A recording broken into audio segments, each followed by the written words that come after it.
Hello dear students, आप सभी के लिए गुड न्यूज है। एनएमसी की तरफ से यानी कि एनटीपीसी माइनिंग लिमिटेड की तरफ से वैकेंसीज आई हैं, बहुत सारी वैकेंसीज आई हैं। Almost every branch is eligible. देखते हैं इसकी एलिजिबिलिटी क्या है, कितनी पोस्ट है, क्या सैलरी है और कौन कौन लोग अप्लाई कर सकते हैं। इसके लिए आपको एनटीपीसी की ऑफिशियल वेबसाइट पर जाना है। आप यहां पर ओपन करेंगे एनटीपीसी career.ntpc.co.in।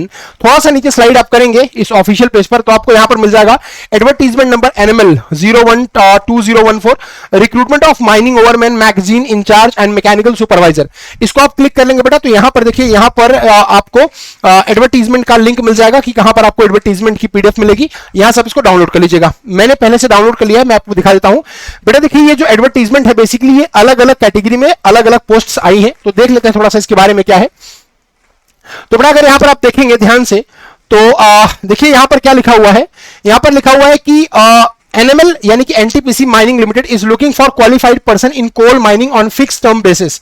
अब अलग अलग इसमें कैटेगरी है, लाइक माइनिंग ओवरमैन है, मैगजीन इंचार्ज है, एंड मैकेनिकल सुपरवाइजर है, electrical supervisor, vocational training instructor है, जूनियर माइन सर्वेयर है and mining sardar. As per details are given below. तो डिटेल्स यहां पर गिवन है बेटा। देखिए सबसे पहली जो वैकेंसी है वो किसके लिए है? माइनिंग ओवरमैन के लिए। माइनिंग ओवरमैन की जो वैकेंसी है बेटा, इसमें जो टोटल सीट्स हैं अलग अलग जगह पर मिलाकर वो है 67 सीट्स। 67 टोटल सीट है, जिसमें जनरल कैटेगरी की 30 सीटें हैं, एससी वाले बच्चों के लिए 9 सीटें हैं, एसटी वाले बच्चों के लिए 23 सीटें हैं, ओबीसी नॉन क्रिमिनल की 1 और ईडब्ल्यूएस में 4 सीटें यहां पर रिजर्व हैं। बाकी दूसरी जो कैटेगरी बेटा वो है मैगजीन इंचार्ज। अब ये मैगजीन इंचार्ज में अगर आप देखेंगे तो ये मैगजीन इंचार्ज में टोटल 9 सीटें हैं, जनरल की ही सारी सीटें हैं, बाकी यहां पर कोई अलग से सीट कोई रिजर्व नहीं है। मैकेनिकल सुपरवाइजर की अगर हम बात करें तो मैकेनिकल सुपरवाइजर में यहां पर 28 सीटें हैं टोटल, जिनमें से 24 सीटें जनरल कैटेगरी के लिए है, बाकी एसटी कैटेगरी वाले बच्चों के लिए 4 सीटें यहां पर रिजर्व हैं। अगर आप इलेक्ट्रिकल सुपरवाइजर में देखेंगे बेटा तो टोटल 26 सीटें हैं, जिसमें से 20 सीटें जो है वो जनरल कैटेगरी की हैं, बाकी एससी वाले बच्चों के लिए 1 है, एसटी वाले बच्चों के लिए 5 है और इस तरह से सीटें रिजर्व हैं। अगर आप देखेंगे वोकेशनल ट्रेनिंग इंस्ट्रक्टर जिसे हम वीटीआई बोलते हैं, तो यहां पर टोटल सीटें 8 हैं और 8 सीट जनरल कैटेगरी में अप्लाई आप कर सकते हैं, यानी कि कोई भी इसमें अप्लाई कर सकता है ओपन कैटेगरी में। ठीक है बेटा। इसके बाद अगर आप देखेंगे जूनियर माइन सर्वेयर, तो बेटा यहां पर 3 सीटें हैं टोटल और जनरल कैटेगरी में भी 3 सीटें हैं, यानी कि ओपन सीट है, कोई भी अप्लाई कर सकता है। उसके बाद अगर यहां पर देखें बेटा, मंथली जो आपकी सैलरी है and compensation for trade at serial number 7 का ट्रेड देख लीजिए कौन सा है। तो वहां पर बेटा जो सैलरी का स्ट्रक्चर है वो क्या है, आपको आप मिलेगा फिक्स 40,000 पर मंथ। ठीक है ना। बाकी कंपनी की तरफ से आपको बहुत सारी सुविधाएं, मेडिकल फैसिलिटीज, एचआरए वगैरह सब कंपनी की तरफ से दे दिया जाएगा। जो पीरियड ऑफ एंगेजमेंट है वो कितना है? The period of fix term employment shall be up to period of 3 years, जिसको 2 साल और एक्सटेंड किया जा सकता है, आपके परफॉर्मेंस पर डिपेंड करेगा। तो एंगेजमेंट जो होगा इनिशियली आपका 3 साल के लिए होगा, जिसको 2 साल फर्दर एक्सटेंड किया जा सकता है डिपेंडिंग ऑन योर परफॉर्मेंस। कौन सिलेक्शन प्रोसेस बेटा देखिए क्या है। सिलेक्शन प्रोसेस 2 स्टेज का होगा। स्टेज 1 सीबीटी होगा और स्टेज 2 होगा स्किल टेस्ट। ठीक है ना। तो जो सीबीटी 1 होगा यानी जो स्टेज 1 होगा सीबीटी, उसमें रिटन टेस्ट होगा और टेस्ट में जनरल नॉलेज आएगा, इंग्लिश आएगी, क्वांटिटेटिव एप्टीट्यूड आएगा, रीजनिंग और ट्रेड डिसिप्लिन स्पेसिफिक टेस्ट आपका होगा, यानी कि जिस ट्रेड से आप हैं उससे भी यहां पर क्वेश्चन आएंगे। जो क्वालिफाइंग मार्क होगा रिटन टेस्ट में वो 40% होगा इन केस ऑफ जनरल और ईडब्ल्यूएस कैटेगरी के लिए, और जो 30% होगा वो SC ST OBC non criminal बच्चों के लिए होगा। इसके बाद जो सीबीटी होगा इसमें 120 क्वेश्चन आएंगे, जो 40 क्वेश्चन होंगे वो आपके एमसीक्यूज होंगे, जनरल नॉलेज के, इंग्लिश के, क्वांटिटेटिव एप्टीट्यूड के, रीजनिंग के, और जो 80 होंगे वो आपके सब्जेक्ट से आने वाले हैं। ठीक है ना। 2 घंटे का आपका पेपर होगा, 2 घंटे का आपका पेपर होगा और हर करेक्ट आंसर के लिए आपको 2 मार्क मिलेंगे और गलत आंसर के लिए आपको 0.5 मार्क यानी कि 1/4 नेगेटिव मार्किंग यहां पर हो जाएगी।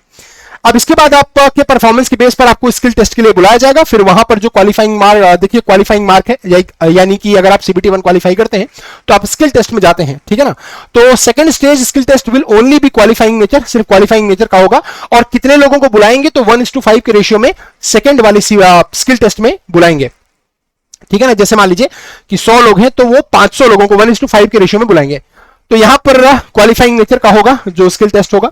और जनरल ईडब्ल्यूएस कैटेगरी में 40% क्वालिफाइंग है, बाकी बच्चों के लिए OBC non creamy layer SC ST वाले बच्चों के लिए 30% क्वालिफाइंग मार्क है। इसके बाद फाइनल मेरिट आपकी बन जाएगी। टेस्ट के सेंटर यहां पर दिया हुआ है। कैंडिडेट कौन कौन अप्लाई कर सकते हैं, तो इंडिया का कोई भी सिटीजन है अप्लाई कर सकता है। जो आपकी क्वालिफिकेशन है वो कंप्लीट होनी चाहिए, यूनिवर्सिटी से होनी चाहिए या किसी अच्छे इंस्टीट्यूट से होनी चाहिए जो यूजीसी या एआईसीटी अप्रूव्ड हो। ठीक है ना। इसके बाद बेटा हम और चीजें देख लेते हैं। यहाँ पर और चीजें यहाँ पर क्या है, जो जरूरी चीज है मैं आपको दिखा दे रहा हूं।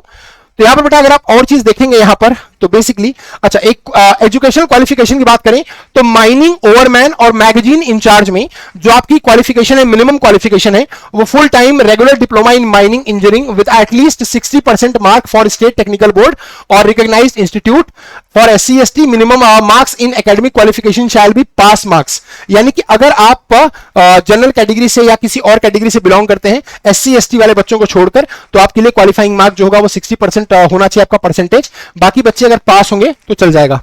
यानी कि SC ST वाले बच्चे अगर सिर्फ वो क्वालिफाइंग है, लाइक अपने डिग्री में सिर्फ वो पास्ड है, तब भी वो चल जाएगा, ठीक है ना। तो इसमें उनका ये क्वालिफिकेशन होना चाहिए। बाकी मैकेनिकल सुपरवाइजर में आपका full time diploma mechanical engineering production engineering में होना चाहिए, तो आप अप्लाई कर सकते हैं। अगेन बाकी बच्चों के लिए 60% और सिर्फ SC ST बच्चों के लिए मिनिमम क्वालिफाइंग भी अगर है, पासिंग मार्क भी उनका है, तब भी वो अप्लाई कर सकते हैं। इलेक्ट्रिकल सुपरवाइजर में भी यही है, आपका फुल टाइम या रेगुलर डिप्लोमा होना चाहिए, फुल टाइम रेगुलर डिप्लोमा आपका होना चाहिए इलेक्ट्रिकल एंड इलेक्ट्रॉनिक्स में 60% मार्क के साथ। बाकी SC ST वाले बच्चे पास हैं तब भी वो भर पाएंगे। VTI के लिए जो वोकेशनल ट्रेनिंग इंस्ट्रक्टर है, इनके लिए भी रेगुलर आपका डिप्लोमा इलेक्ट्रिकल मैकेनिकल या माइनिंग में होना चाहिए। अगेन क्वालिफाइंग मार्क फिर वही है, तो आप इसमें अप्लाई कर सकते हैं, ठीक है ना। इसके बाद जूनियर माइन सर्वेयर में अगर आप देखेंगे तो आपका फुल टाइम डिप्लोमा सर्वे में, माइनिंग में, सिविल इंजीनियरिंग में होना चाहिए 60% मार्क के साथ। बाकी जो SC ST वाले बच्चे हैं उनके लिए क्वालिफाइंग ही होना जरूरी है, यानी कि अगर आप पास हैं अपने लाइक एग्जाम में, डिग्री वाले एग्जाम में, तब भी आप इसमें अप्लाई कर सकते हैं। माइनिंग सरदार में अगर आप देखेंगे तो मैट्रिक या 10th पास इसमें अप्लाई कर सकते हैं, ठीक है ना। अब बेटा आपको क्या करना है, आप देखिए यहां पर आपकी जो एज लिमिट है वो क्या है, आपका 18 साल से ज्यादा, 18 साल से कम नहीं होना चाहिए और 30 साल से ज्यादा नहीं होना चाहिए। तो मिनिमम एज लिमिट 18 साल है और मैक्सिमम एज लिमिट कितना है, 30 साल है, ठीक है ना। और यहां पर दिया है उसके बाद अगर आप देखेंगे तो यहां पर एज रिलैक्सेशन भी दिया गया है OBC वाले बच्चों को, जो नॉन क्रीमी लेयर में आते हैं, SC ST वाले बच्चों को 5 साल और NCL जो OBC में आते हैं उनको 3 साल एज रिलैक्सेशन यहां पर मिल जाएगा। अब यहां पर बेटा देखिए आपको क्या करना है, यहां पर मंथली जो सैलरी है और कंपनसेशन है for trade number, trade from serial number 1 to 6, 1 से 6, यानी कि माइनिंग सरदार को छोड़ के जो सबसे लास्ट कैटेगरी है, ऊपर की जितनी भी कैटेगरी है वहां पर जो आपका मंथली लाइक सैलरी है वो 50,000 है। सिर्फ एक 7th कैटेगरी जो है यहां पर माइनिंग सरदार वाली, उसमें 40,000 आपको मिलेंगे। लाइक सिर्फ लास्ट वाली कैटेगरी में जिसमें 10th अलाउड है, उसमें आपको लाइक सैलरी आपकी मिलेगी जो है 40,000 रुपए। बाकी आपको हर कैटेगरी में जो भी इलेक्ट्रिकल सुपरवाइजर, मैकेनिकल सुपरवाइजर है, इसमें आपको 50,000 रुपए की सैलरी यहां पर दी जाएगी, ठीक है ना। इसके बाद और भी कोई चीज आपको अप्लाई कैसे करना है बेटा, तो आपको ऑनलाइन ही अप्लाई करना है और ऑनलाइन अप्लाई करना है आपको NTPC करियर पर। इसी सेक्शन में आप जाकर यहां पर अप्लाई कर सकते हैं जहां पर मैंने आपको दिखाया, तो यहां से आप इसमें अप्लाई कर सकते हैं, ठीक है ना। इसी वेबसाइट से आप जाकर अप्लाई कर सकते हैं। बाकी अगर आप देखेंगे बेटा तो एप्लीकेशन फीस जो है वो 300 रुपए की है, तो यहां पर लिखा होगा कहीं, आप नेट बैंकिंग से ऑनलाइन मोड से इसको फिलअप कर सकते हैं। और एप्लीकेशन फी अगर आप एक बार पे कर देंगे तो आपको रिटर्न ये नहीं दिया जाएगा, जो कि साफ साफ यहां पर लिखा हुआ होता है। और एप्लीकेशन फी, अच्छा देखिए इसकी जो एप्लीकेशन फी है बेटा वो यहां पर दिया हुआ है, कहीं लिखा हुआ होगा, ठीक है ना। Application fee, the candidate have the option to pay the fee online, यानी कि आप ऑनलाइन फी को पे कर सकते हैं। तो यहां पर आप ऑनलाइन जाकर फॉर्म को भर सकते हैं। इसके बाद जो है वो आप, अच्छा इसकी जो ओपनिंग डेट है बेटा वो कब है, ओपनिंग डेट जो है 17 जुलाई है। ओपनिंग डेट कब है, 17 जुलाई है। ये ऊपर थोड़ा सा नहीं आ रहा है, मैं आपको दिखा देता हूं फिर भी।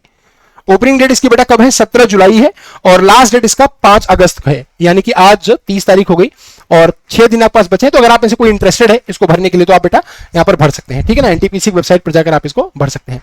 बाकी जो बच्चे यहाँ पर नए हैं, अगर आप मेरा टेलीग्राम चैनल फॉलो करना चाहते हैं तो आप जरूर फॉलो करें, वहां पर आपको इंपॉर्टेंट इन्फॉर्मेशन मिल जाएगी। और मेरी डेली क्लास चलती है, अगर आप RRB JEE की तैयारी करना चाहते हैं तो डेली मेरी क्लास चलती है शाम को 9 बजे, आप वहां पर आ सकते हैं। और ये वीडियो जो चल रहा है इसी को आप ऊपर थोड़ा सा स्क्रॉल करेंगे तो यहाँ पर आपको मेरा टेलीग्राम का चैनल मिल जाएगा, आप इसको यहाँ पर ज्वाइन कर सकते हैं।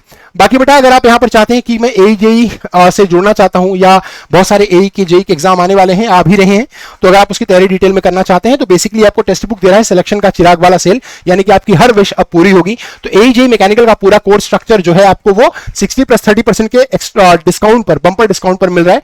और यहां पर इसमें आप इसको EMIs में भी पे कर सकते हैं। आप यहां पर पे नाउ करिएगा, ठीक है ना। जब आप बेटा आप यहां पर पे नाउ करेंगे तो आपको यहां पर अपना फोन नंबर एंटर करना पड़ेगा। फोन नंबर एंटर करके जैसे आप प्रोसीड करेंगे तो आपको ये सारे लाइक डिस्काउंट जो भी है वो मैक्सिमम डिस्काउंट अवेलेबल हो जाएगा।